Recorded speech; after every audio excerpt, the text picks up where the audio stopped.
Good morning mga nay. So, ayan. 6 a.m. Nag-alarm ako ng 4:30 pero hindi ko talaga kayang bumangon. Kasi hindi rin naman ako makakapagpaikot gawa ng tawag nito. Masyado pong maaga, marami pang tulog. So, ito. Be continued. Labahan. Ayan.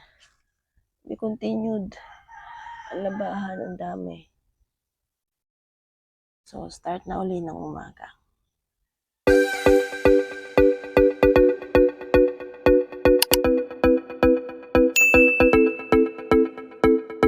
Hello, hi mga nay! This day ay merong orientation yung aking kinder. Yung grade 6 ko dapat kahapon pero hindi nga ako naka-attend kasi nga panghapon yung aking pasok. Kaya naman pinilit ko talagang gumising ng maaga, kaso nga hindi kaya ng inahan kaya naman tanghali na naman na ang aking paggawa. Continuation pa nga rin pala to ng mga nauna kong video. Pasensya na nga pala kayo kung ngayon lang yung kasunod kasi naman ngayon nga lang ako nagkaroon ng time. Hindi ko pa naman kasi pinapriority si Lola Mets kasi naman hindi pa naman ako kumikita dito at saka wala pa akong ID. Kaya naman uunahin ko muna yung sandamakmak na At labahan. tapos na po akong mag-washing. Ay, hindi pa pala. Meron pa pala.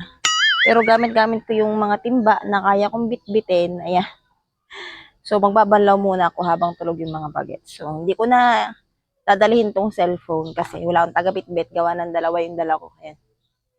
Diba, ang daming kalat. Hindi kaya ng powers. Hindi kaya ng powers agad din.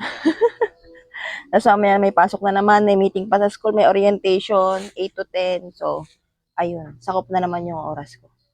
Maya ulit.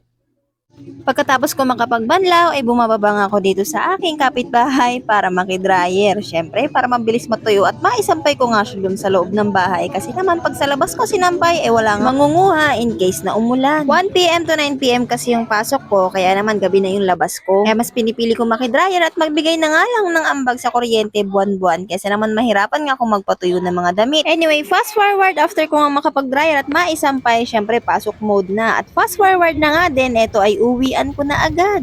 At ayan nga, nagpa-ice cream si madam kasi naman nakarami kami today. Yan, pauwi na ako mga nay. So, it's 9:20 p.m.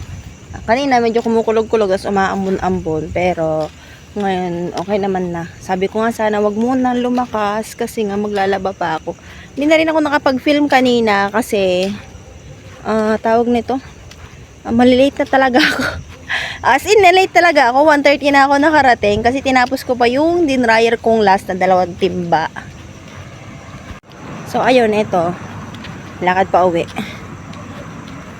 At mamaya, pag uwi ko, sana makapaglaba. Kasi bukas pang umaga ako. 8 to 9. Kasi day off nung aking kasamahan. So, mamaya, tingnan natin kung makakagawa ba ako o hindi. Saturday morning at 8 to 9 yung pasok ko today. So, ito. Nakapagbanlaw na ako. Tapos, makikidryer naman ako ulit.